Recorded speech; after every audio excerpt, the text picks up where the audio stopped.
கூடி வாழ்ந்தால் கோடி நன்மை. காட்டு ராஜாவிற்கு ஒரு பாடம். அடர்ந்த காடு ஒன்றில் மகாபலி என்று அழைக்கப்பட்ட ஒரு பிரம்மாண்ட கொரில்லா வாழ்ந்து வந்தது. அதன் உடல் வலிமைக்கு முன்னால் காட்டில் இருந்த எந்த மிருகமும் நிற்க முடியாது. அந்த வலிமையினால் வந்த ஆணவத்தில் மகாபலி மற்ற விலங்குகளை எப்போதும் கேலி செய்து கொண்டே இருக்கும்.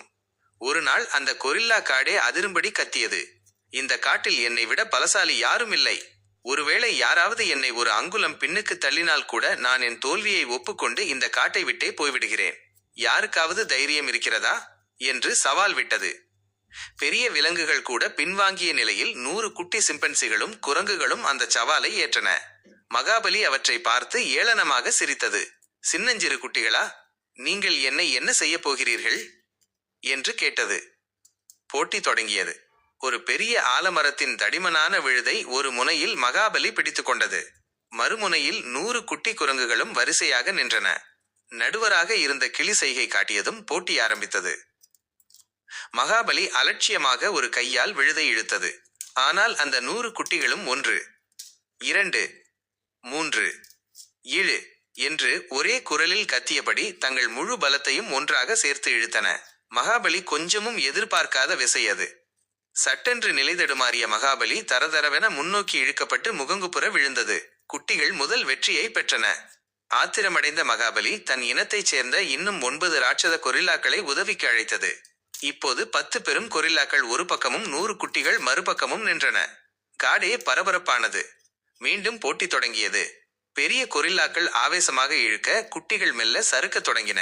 தோல்வி உறுதி என்று நினைத்த நேரத்தில் குட்டிகளின் தலைவன் கத்தினான். யாரும் பிடியை விடாதீர்கள்.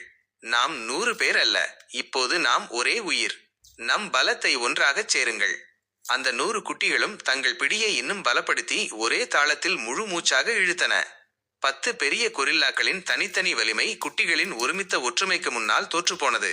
10 பலசாலிகளும் தரையில் சரிந்து தோல்வியை தழுவினர். மகாபலி தலை குனிந்தது.